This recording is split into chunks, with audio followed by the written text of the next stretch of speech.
Hello guys, and welcome to another episode on Wordy Pens, a series where we help you develop your vocabulary and writing skills. So in today's episode we have words and phrases you'll need to write a book review. Interesting, right? So let's get things started. The first thing you would do in a review is to introduce the writer and the novel you are going to write about, right? So I took an example from one of my previous analysis plus a review on the namesake. You can check that out by clicking that white strap-like card that will appear just now on the top right hand corner of the video. Okay, here we go.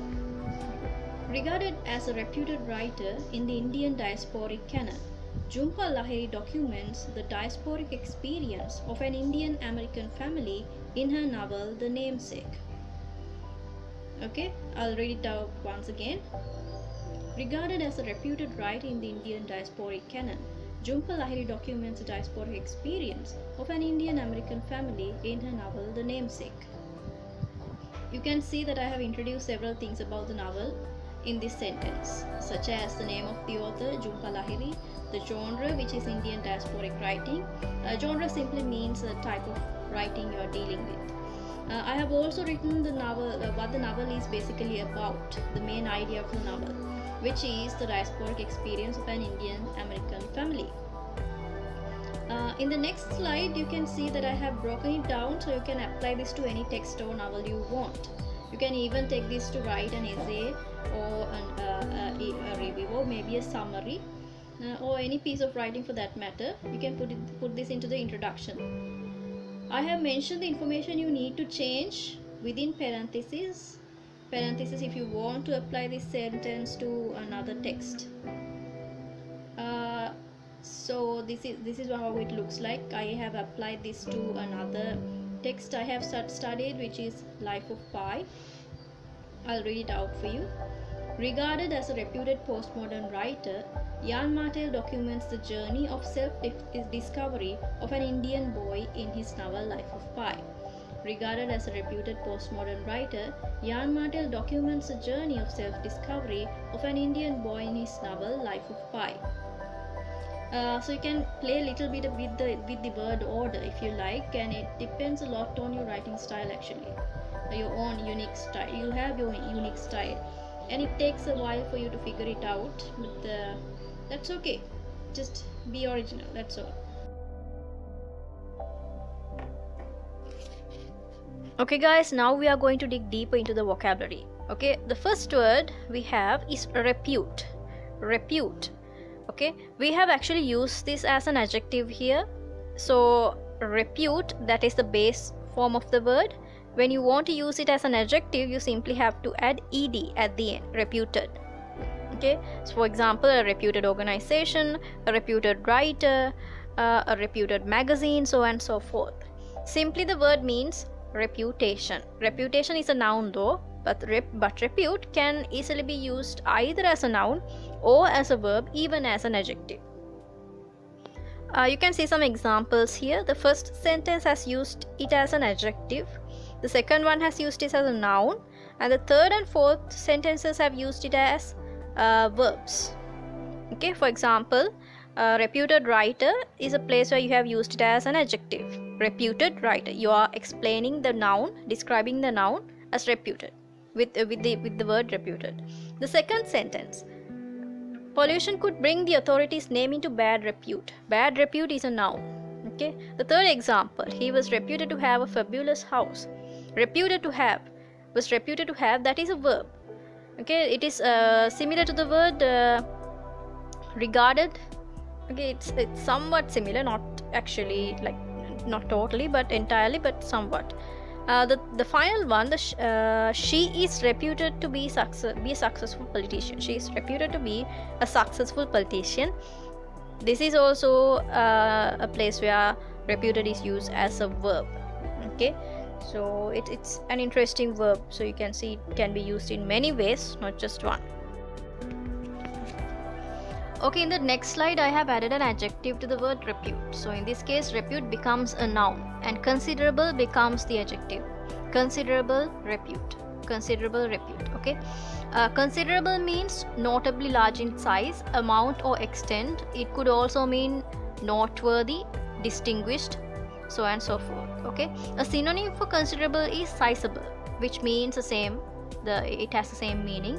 We learned this word sizable in our second episode of Body Pants, so if you want to check that out, just do so by clicking that white card which will appear at the top right hand corner of your screen just now. With that, let's move on to the examples here. The first one is a writer with a considerable repute. A writer with a considerable repute. That means she has earned a good reputation. She is a significant writer. Okay, it's simple, right? The word considerable can be used directly with a noun as well. You don't have to put repute there. You can also say she was a considerable writer. She was a considerable writer. There's no need to put something in between the considerable and writer there. In this case, considerable becomes considerable means noteworthy or distinguished. Okay. But note that we don't use, yes, we talked about sizable being a synonym for the word considerable, but we can't always use them interchangeably, especially in this case. Okay, we don't say she was a sizable writer. That sounds wrong. Okay, there's something called collocations in English language. That means the habitual juxtaposition of particular word with another word. So it's not habitual or doesn't sound natural to use this word combination like sizable writer. Okay, that's why I put a cross mark there, just in case if you're wondering why I have put there, to indicate that it's not accepted in writing.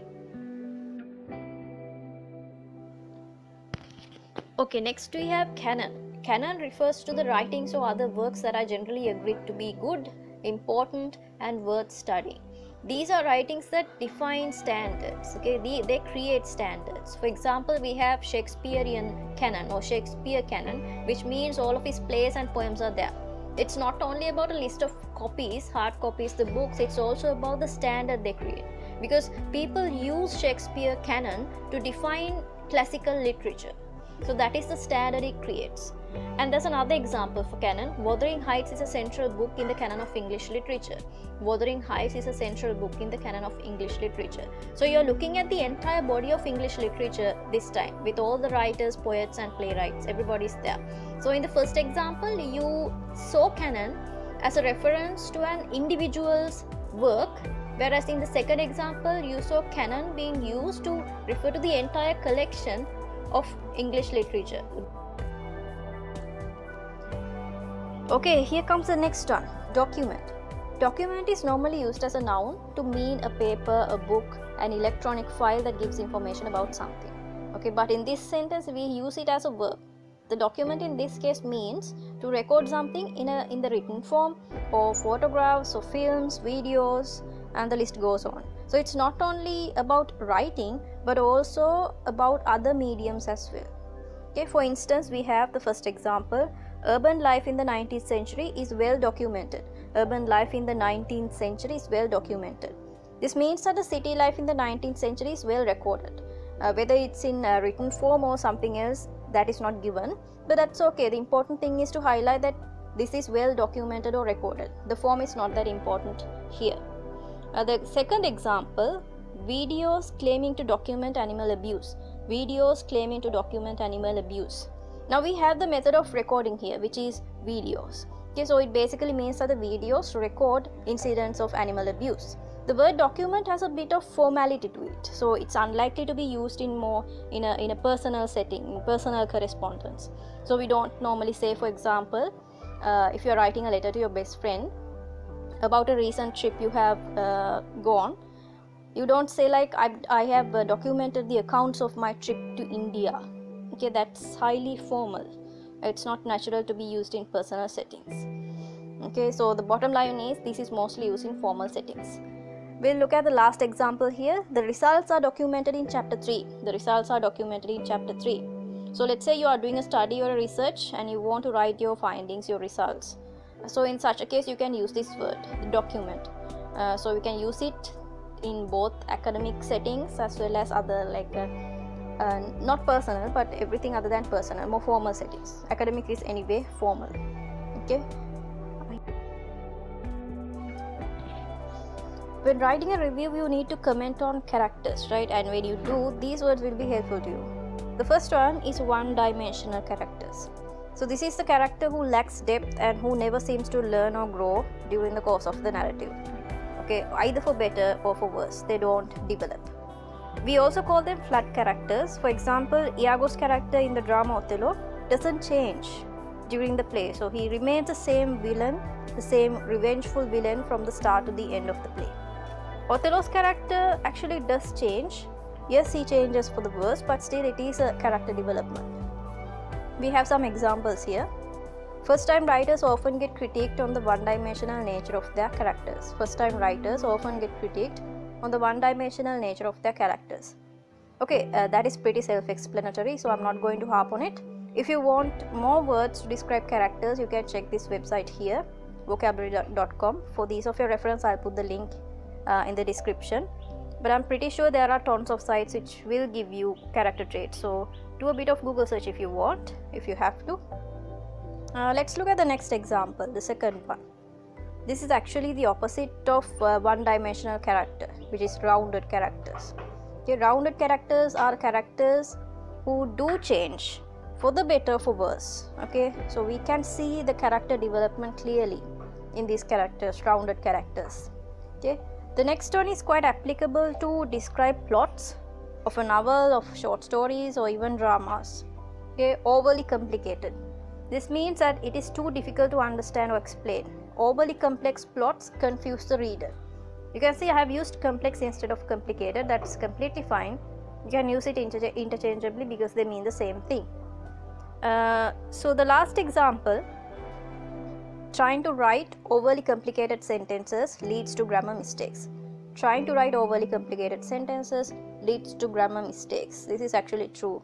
The rule of thumb is to limit your sentences to 3 lines, okay, maximum. So you wouldn't make mistakes and the readers will be able to understand you easily. Okay, bear with me folks, because this is the last word for the day. We have well turned to say that something is expressed well. For example, she turned the incident into a well turned narrative. In this case, well turned means well written. So it's a well written narrative. To say that the author has turned a very mundane incident into a fabulous story, you can use this phrase. So note that well turned is an adjective as well. If you learned something from this video and if you think it deserves more attention, please hit a like and subscribe to our channel. That means a lot for us. With that, let's call it a day. Thanks for watching and see you guys in another episode of Wordy Pants.